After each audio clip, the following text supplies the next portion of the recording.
Times news channel देख रहे आप सभी दर्शकों का बहुत बहुत स्वागत है। मैं हूं रमनदीप कौर। इस वक्त की बड़ी खबर आ रही है प्रयागराज से। क्या है पूरा मामला, देखने के लिए बने रहिए हमारे साथ। मनी लॉन्ड्रिंग के मामले में ईडी ने मुख्तार अंसारी के भाई बेटों को तलब किया था, जिसके बाद प्रयागराज पहुंचे सांसद अफजाल अंसारी मुख्तार अंसारी के भाई, जहां पर ईडी ने उनसे करीब लगभग 8 घंटे तक पूछताछ की।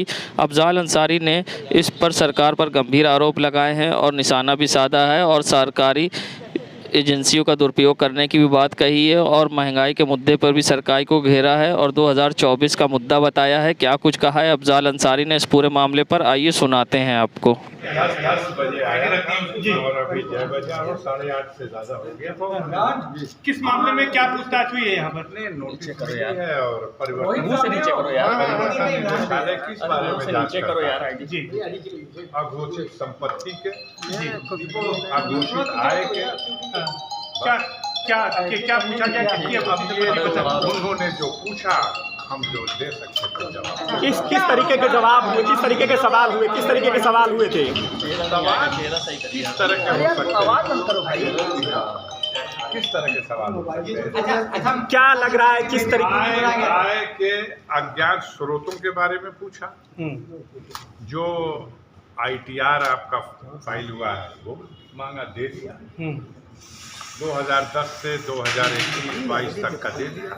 इनकम टैक्स रिटर्न जो फाइल किया हूँ, जो खाते हैं उन खातों में जो ट्रांजैक्शन हुआ है उसके बारे में पूछा, उसकी कॉपी दे दिया। सारे बैंकों के स्टेटमेंट दे दिया। अब क्या कीजिएगा, कोई मैं विजय माल्या तो हूँ नहीं। आपके भतीजों को भी तलब किया गया था, हालांकि उनसे पूरे भतीजों को और परिवार के अन्य सदस्यों को। एक एजेंसी है और इस एजेंसी को बड़े अधिकार प्राप्त हैं यार और इस एजेंसी के माध्यम से सरकार जांच तो करा ही सकती है। क्या लगता है इसके पीछे क्या वजह हो सकती है? इसके पीछे 2024 है। हमने 2022 में ही उत्तर प्रदेश में सरकार भले बन गई हो, लेकिन पूर्वांचल के जौनपुर में 9 सीटें हैं, आजमगढ़ में 10 सीटें हैं, सामने देखिए। क्या लगता है कि मऊ में 4 सीटें हैं, बलिया में 7 सीट है, गाजीपुर में 7 सीट है। इन 37 सीटों में बीजेपी को पंचर कर दिया 4 सीटों पर। क्या सरकारी एजेंसियों का इस्तेमाल अपने इस पुअर परफॉर्मेंस से वो हतोत्साहित है। गाजीपुर में तो बोहनी भी नहीं हुई। अब उनके पहले भी यही ढंग रहे हैं, आज भी उनके यही ढंग है। काफी जब जनता को जांचने को मिलती है तो ये सब जो अधिकार का दुरुपयोग होता है, एजेंसियों का दुरुपयोग किया जाता है, फिर उसका रिजल्ट तो जनता ही देती है। मेरा मानना है कि 22 तारीख को 22 के चुनाव में उत्तर प्रदेश में कम या ज़्यादा बहुमत के साथ सरकार तो बन गई। अब कुछ लोग कहते हैं 324 थी, 272 होगी। मैं कहता हूँ डीजल जो 110 रुपया और 100 रुपये लीटर है, गैस का दाम रोज़ बढ़ता जा रहा, सरसों का तेल फिर से 250 रुपये लीटर हो गया। कानून व्यवस्था की स्थिति बद से बदतर है। आए दिन हत्याएं। आप तो यहाँ प्रयागराज में 5-5 हत्या, उसके बाद 3 हत्या रोज। कोई दिन बता दो जिस दिन प्रयागराज में अपराध में बाढ़ आई हुई है, जो ऐसा कभी हुआ ही नहीं था। ये बताइए क्या लगता है इस पूरी घटना का अनुकूलन किया जा रहा है? क्या यार, हमारे जैसे आदमी से एक बार नहीं, एक एजेंसी नहीं, हिंदुस्तान की जितनी एजेंसी हो लगा दो। CBI भी लगाया था उन्होंने पीछे, उसका भी रिजल्ट आया। देश में स्वतंत्र न्यायपालिकाएं हैं, रिजल्ट इसका भी सही आएगा। अच्छा, आपसे पूछताछ पूरी हो गई या अभी? अच्छा, हम पूछताछ का, जब ये एजेंसी बनाई गई है, किसी से भी पूछताछ के लिए बुला सकते हैं। नहीं, इस बार जो बुलाई गई आज ये उनकी मर्जी। कैमरे पे देखिए सांसद जी, कैमरे पे सांसद जी, वो बुलाएंगे, जब बुलाएंगे मैं आऊंगा, उनके हर प्रश्न का जवाब। सांसद जी कैमरे पे अब आप हमसे कम उनसे पूछ, कितनी संपत्ति? अच्छा, क्या आप उनसे पूछ लीजिए कि क्यों उनको बुला रहे हैं, क्यों उनको नहीं बुला। अच्छा, आज क्या परिवार के अन्य किसी सदस्य से भी पूछताछ हुई है? ये आप क्यों पूछ रहे हैं? हम कह रहे हैं भारत के किसी नागरिक से, वो पूछताछ कर सकते हैं। नहीं, आज क्या- विजय माल्या से नहीं करेंगे, नीरव मोदी से नहीं करेंगे, ललित मोदी से नहीं करेंगे, ये बताइए, इनसे क्वेश्चन नहीं होगा। विधायक भतीजे अब्बास अंसारी को बुलाया गया था। वो जय शाह से क्वेश्चन नहीं करेंगे कि 1 साल के अंदर 1500 गुना तुम्हारी आय कैसे बढ़ गई। वो उनसे सवाल थोड़ी करेंगे। सांसद जी, विधायक बेटे जो आपके भतीजे हैं अब्बास अंसारी को बुलाया गया था, उमर को भी बुलाया गया था, उनसे क्या वजह रही, क्यों नहीं पूछताछ हो सकी आज? अब ये वो लोग बताएंगे। आज आए अब ये वो लोग बताएंगे, उनसे पूछ लियो। अच्छा, कैलकुलेशन में कितनी संपत्ति ज्यादा बता रहे हैं, आय से ज्यादा? अरे चलिए, आप उनसे पूछ लीजिए, वो बता देंगे। क्या लगता है आपको? हमारे यहाँ सुई के नोक के बराबर भी कुछ ज्यादा नहीं है। ये बताइए, मुख्तार अंसारी अफजल, मुख्तार अंसारी के अलावा आजम खान परिवार, कहा देश में स्वतंत्र न्यायपालिकाएं हैं जिनको संविधान में और न्याय में विश्वास है, वो कानून के रास्ते से अपनी रक्षा कर रहे हैं, करेंगे। आजम खान के साथ क्या लगता है? अब आजम खान के सवाल पर हमसे मत टिप्पणी कराइए, वो बड़े सीनियर नेता हैं। अब उनके बारे में हमसे क्या टिप्पणी करा रहे हैं? उनकी जमानत बहस होने के बाद कितने दिन तक, 100 दिन से भी ज़्यादा, फैसला आने में, और कोई और कहे तो कोई बात नहीं, लेकिन माननीय सर्वोच्च न्यायालय ने कहा ये तो मजाक है। एक तरफ प्रधानमंत्री के साथ बैठक में चीफ जस्टिस ऑफ इंडिया ने कहा कि मुकदमों में विलंब का कारण सरकार की जो नीति है ढुलमुल, उसकी वजह से होता है, काउंटर रिमाइंडर की वजह से। लेकिन सर्वोच्च न्यायालय में ये बात स्पष्ट हो गई आजम खां के मामले में कि चाहे सरकार के दबाव में या खुद न्यायपालिका को ही फुर्सत नहीं है कि वो 100 दिन बहस सुनने के बाद भी कोई जजमेंट न दे। आपके भतीजों को भी आज बुलाया गया था, क्यों नहीं आए वो लोग? आएंगे और आए होंगे, या जब बुलाए जाएंगे आएंगे। तो आप क्या प्रतिबंध लगाएंगे? हम हमारी ड्यूटी इतनी देर तक लगी कि उनके लिए समय खत्म हो गया होगा। आप उनसे पूछ लीजिए, फिर भी वो कहाँ जाएंगे, आज नहीं तो कल। आपकी तरह इतना बेबाकी से वो लोग नहीं बोलते, इसलिए पूछा जा रहा है। नहीं बोलेंगे तो हम बेबाकी से बताते हैं। तो मैंने तो बोल दिया, जितना बोल सकते थे बोल दिया। अरे भैया, कैमरा चारों तरफ है, आप ही थोड़े कैमरे वाले हो हैं? आपको लगातार टारगेट किया जा रहा है, क्या कहेंगे? हतोत्साहित हैं, पराजय पचा नहीं पा रहे हैं। गाजीपुर के 0 का रिजल्ट पूर्वांचल में भट्टा बैठ गया है भाजपा का। अब पूरी उम्मीद करता हूं कि 2024 में दिल्ली सरकार का पतन निश्चित है। बिहार में क्या हो रहा है, बंगाल में क्या होने वाला है, महाराष्ट्र में क्या हो रहा है, तमिलनाडु में क्या सिचुएशन पैदा हो गई, आंध्र प्रदेश में क्या होना है, क्या नहीं पता है आपको? 18 सीट लेके आए थे बंगाल से, 2 सीट में सिमटेंगे। अब बिहार से 24 सीटें थी, 10 सीट डबल फिगर में नहीं जा सकेंगे। यूपी में जितनी सीटें थी उसको भी घटना है। राजनीतिक रूप से नहीं हरा पा रहे तो इस तरह के हरकत हाँ, जो हार पचा नहीं पाएगा वो क्या करेगा? जो हार पचा, अच्छा मनोज सिन्हा जैसा कद्दावर नेता 2 बार मुझसे लड़े, दोनों बार पराजित हुए, एक बार 2.5 लाख से, एक बार 1.25 लाख से। हार का इस तरह से बदला ले रहे हैं क्या? और वो लहर जो मोदी जी की लहर, जब सारा देश में जीत रहे हैं तो क्यों गाजीपुर में हार रहे हैं? जो बनारस की गोद में बैठा हुआ गाजीपुर है, ये पचेगा? रेल मंत्रालय उनके पास, संचार मंत्रालय उनके पास, डाक एवं पोस्ट विभाग, तो उनको पच नहीं। हार का बदला ले रहे हैं, हार का बदला ले रहे हैं, कोशिश कर रहे हैं। बदला तो यार, जो सार्वजनिक जीवन में बुराई के खिलाफ खड़ा होता है उसको इस तरह की चुनौतियों का सामना करना पड़ता है। ठीक है, बस मैं एक 4 लाइन संगम नगरी प्रयागराज में तीर्थ पुरोहित प्रदीप पांडे का वीडियो हुआ वायरल। शराब के नशे में धुत तीर्थ पुरोहित बार बालाओं के साथ कर रहे डांस। संगम महाआरती समिति जिला प्रशासन मेला प्राधिकरण के व्यवस्थापक हैं प्रदीप पांडे। 6 मई का बताया जा रहा है वीडियो। शादी समारोह में शामिल होने गए थे सरकारी आरती के व्यवस्थापक तीर्थ पुरोहित प्रदीप पांडे। जिला प्रशासन आरती समिति आरती का काम करने वाले युवक की थी शादी। प्रदीप पांडे को इस हरकत से तीर्थ पुरोहित समाज में खासी नाराजगी। बता दें, अब ये सोशल मीडिया पर डांस का वीडियो तेज़ी से हो रहा वायरल। ये वही प्रदीप पांडे हैं जिन्होंने पीएम मोदी को कराई थी आरती।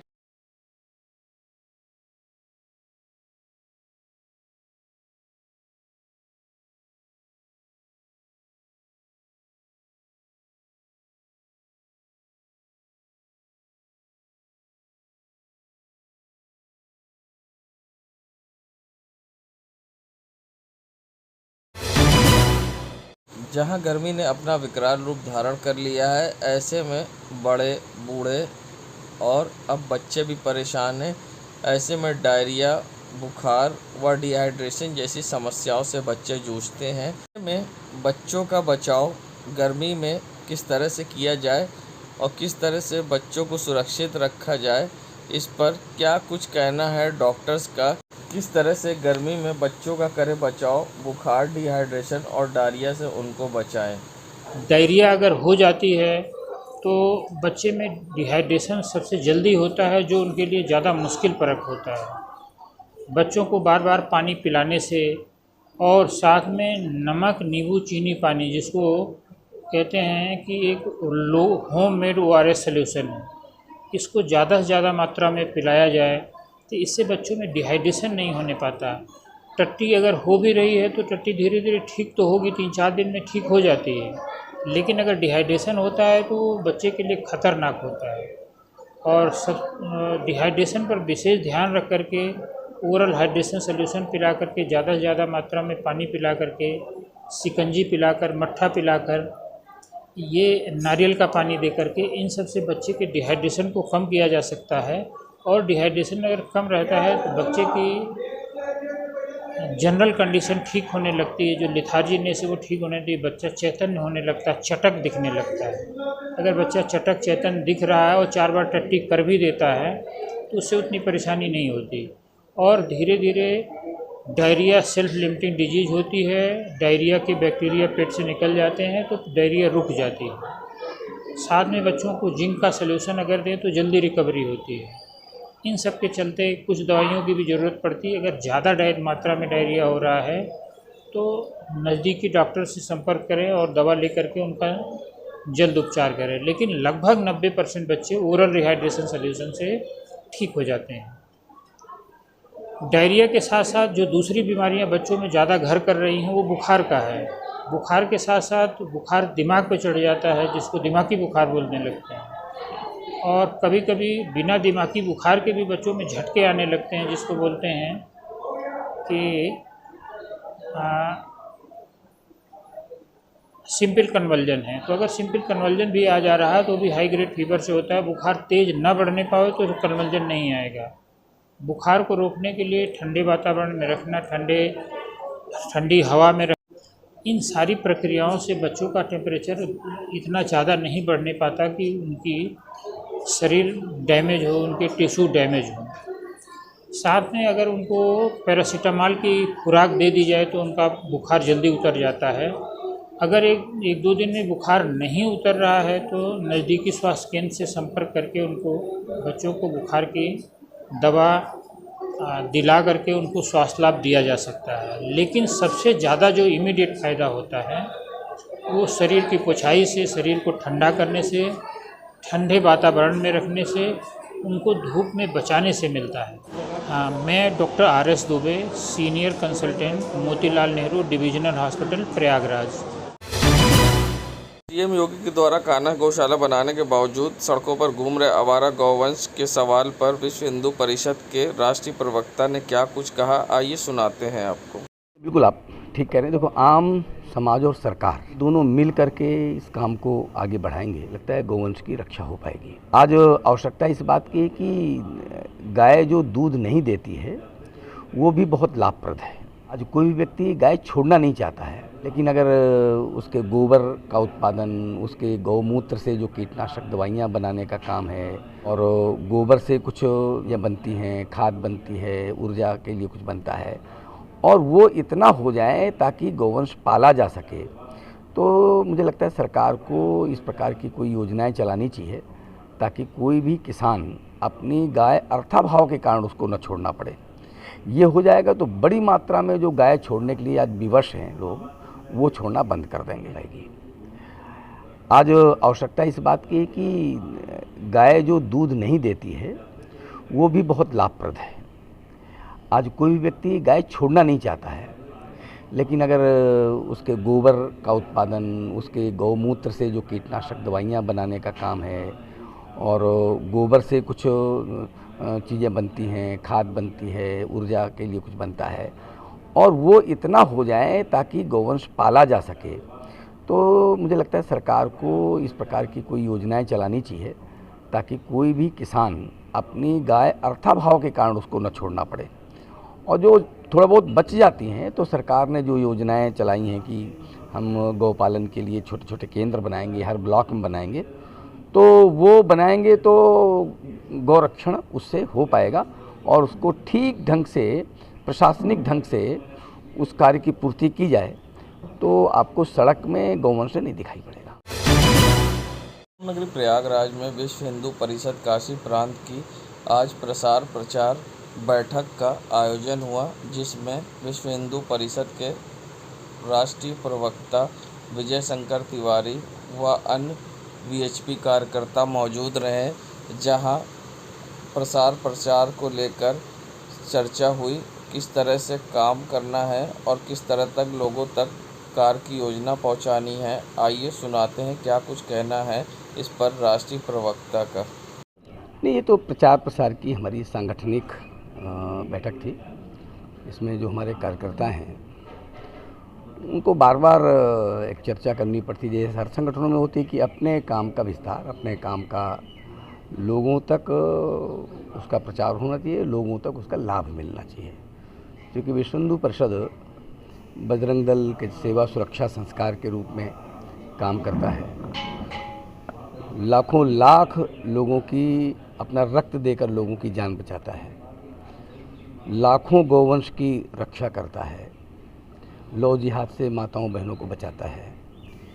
ये बात आम समाज को पता होना चाहिए। सेवा के माध्यम से हम वंचित समाज के बीच में जा कर के जो उनकी आवश्यकताएं हैं उनको स्केल्ड करना, और जो आदिवासी क्षेत्र के बच्चे हैं जो वहाँ नहीं पढ़ सकते, उनको सुविधाएं उपलब्ध नहीं हैं, उनके लिए छात्रावास उपलब्ध कराना, गौरक्षा के माध्यम से जो गौवंश के जो रक्षा है और उसका संवर्धन है, उनके जो अवयव उनके पदार्थों से उत्पादन है, ऐसे बहुत सारे विषय जो विश्व हिंदू परिषद काम कर रहा है। छूत-छात मिटाना, ये सारे काम विश्व हिंदू परिषद करता है।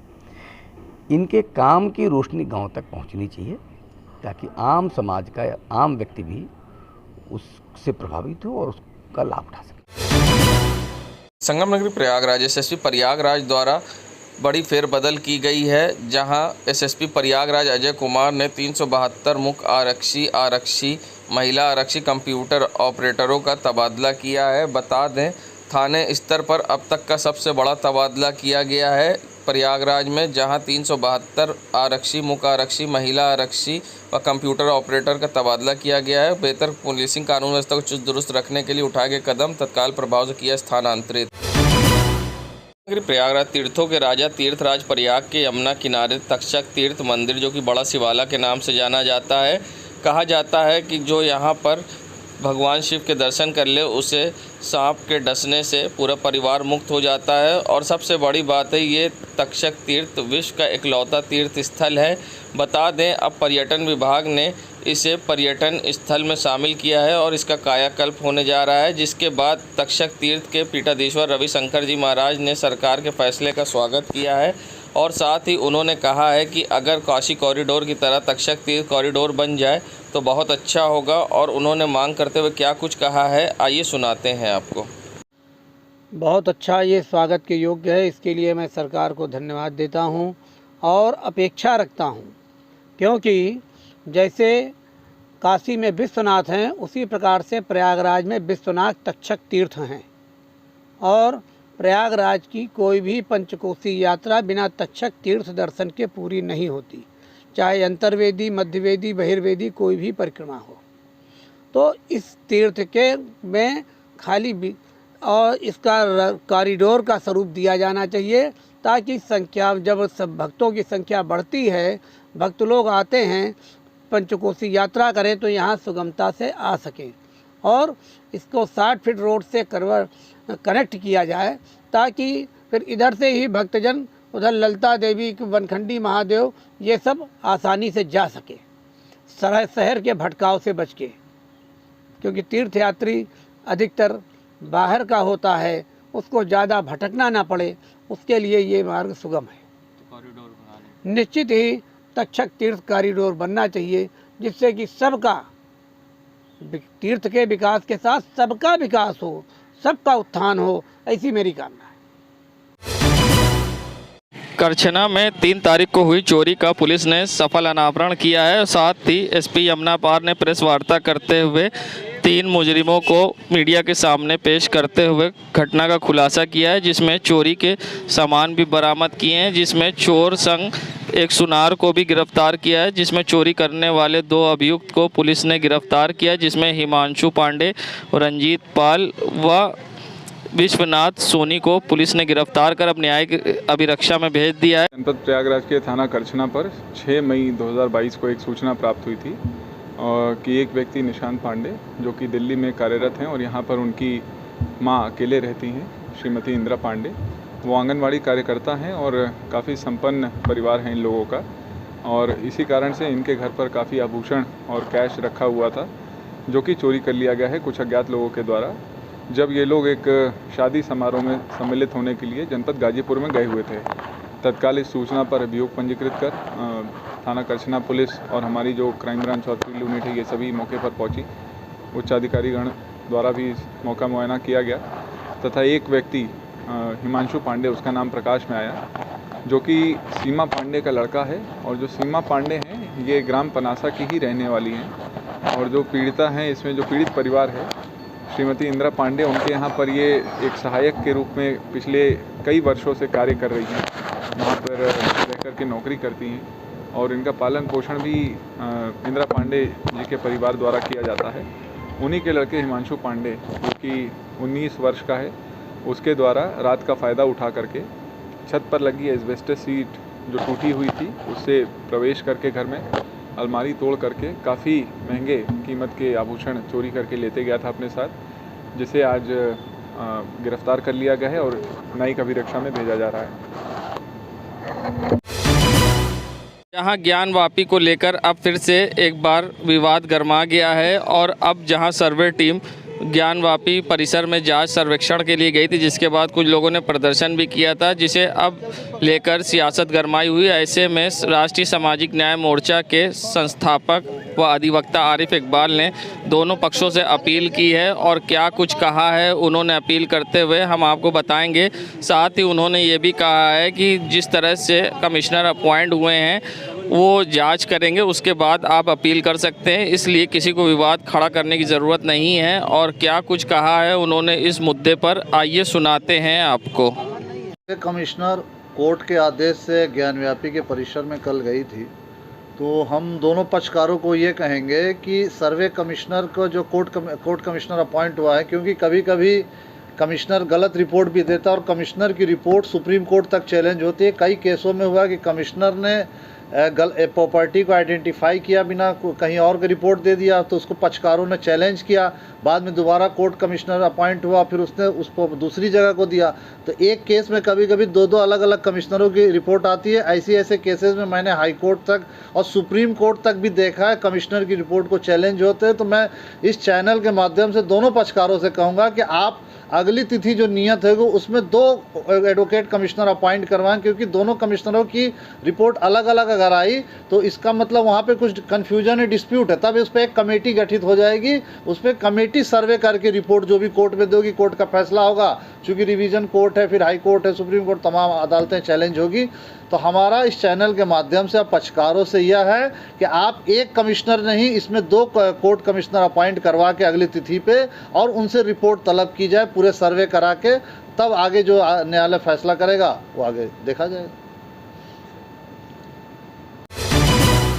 ढाका में हुई ब्रजेश सिंह की हत्या के मामले में पुलिस ने खुलासा किया है, और खुलासा करते हुए 7 अभियुक्त को मीडिया के सामने पेश किया है, जिसमें बताया गया एसपी यमुना पार के द्वारा कि आपसी रंजिश के कारण ये हत्या को अंजाम दिया गया, जिसमें मुख्य अभियुक्त दीपू शर्मा है, जिसके कहने पर उसके भाई, पिता और 2 उसके रिश्तेदारों ने घटना को अंजाम दिया है। अब पुलिस ने आला कत्ल भी बरामद किया है, और जिसमें अब पुलिस दीपू शर्मा, ज्ञानू शर्मा, जितेंद्र शर्मा, अरविंद शर्मा, गजराज सिंह, सिद्धार्थ नाथ शर्मा, संदीप शर्मा को जेल भेज रही है। जनपद प्रयागराज थाना नैनी पर 28 अप्रैल की दोपहर को एक सूचना मिली थी कि एक व्यक्ति ब्रजेश सिंह, इनकी मल्हारा ओवरब्रिज के नीचे गोली मार करके हत्या कर दी गई है कुछ नकाबपोश लोगों के द्वारा। तत्कालीन सूचना पर तत्समय बिना समय गवाए हमारी पुलिस पहुंची, वहां पर हमारी फॉरेंसिक टीम भी पहुंची और दिन भर की पूछताछ में कुछ लोगों के नाम इसमें प्रकाश में आए थे और घर वालों के द्वारा 6 अभियुक्त गणों के विरुद्ध कुल नामजद तहरीर दी गई थी, जो कि दीपू शर्मा और उनके परिवार वाले हैं, जिनसे कि मृतक ब्रजेश सिंह की व्यावसायिक और राजनीतिक प्रतिस्पर्धा कई वर्षों से प्रकाश में आई है। इसमें आज कुल 7 अभियुक्तों को गिरफ्तार किया गया है। 4 अभियुक्त, उनके ऊपर एसएसपी सर प्रयागराज के द्वारा 20-20 हज़ार रुपये का इनाम घोषित किया गया था, तो कुल 80,000 रुपये के 4 इनामिया अपराधी आज गिरफ्तार किए गए हैं। इनके अलावा 3 अन्य अभियुक्त जो इस घटना में परोक्ष अपरोक्ष रूप से सम्मिलित थे, उन्हें भी आज गिरफ्तार करके कुल 7 व्यक्तियों को न्यायिक अभिरक्षा में भेजा जा रहा है। इनके पास से घटना में प्रयुक्त 2 मोटरसाइकिलें बरामद कर दी गई हैं, 4 अवैध असलहे बरामद किए गए हैं और इस पूरे घटना का जो सफल अनावरण हुआ है उसमें क्षेत्राधिकारी कृष्णा, इंस्पेक्टर नैनी, इन सभी लोगों के सतत प्रयास से ही हुआ है। एक बार फिर रसोई गैस की दाम में वृद्धि ने लोगों की मुश्किलें बढ़ा दी। अब रसोई गैस के दाम में 50 रुपये फिर से वृद्धि हुई, जिसके बाद अब सिलेंडर प्रयागराज में 1053 रुपये का हो गया है। इस पर क्या कुछ कहना है लोगों का और गृहिणियों का, आइए सुनाते हैं आपको। सिलेंडर दाम बढ़ जाने से बजट तो सभी के गड़बड़ा गए हैं। ग्रोसरीज के सामान वैसे ही पहले ही ऑलरेडी महंगे हो चुके हैं, अब गैस के दाम भी बढ़ गए हैं, तो बजट पे तो असर आना स्वाभाविक है। हम ठीक तो नहीं कह सकते हैं कि गैस सिलेंडर बढ़ा ठीक है कि नहीं ठीक है, क्योंकि ये हमारे हाथ में है नहीं, ये तो सरकार के हाथ में है।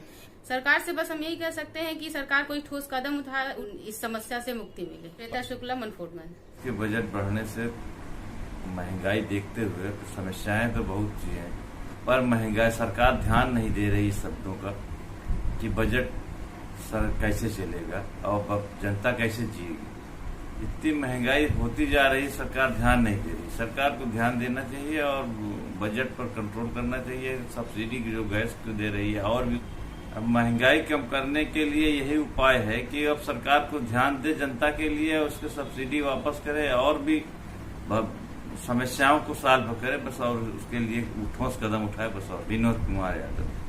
तो बहुत बड़ा असर पड़ रहा है, गैस के दाम बढ़े हुए हैं, तो इस पे सरकार को ध्यान देना चाहिए, नहीं तो लोग परेशान इतना जाता है कि गैस पे के बजाय चूल्हे पे लोग खाना बनाना शुरू कर देंगे। महंगाई के साथ साथ लोगों की मतलब कि रोजगार इतना ज्यादा डाउन हो गया है कि लोगों के पास पैसे नहीं है, महंगाई बहुत ज्यादा है।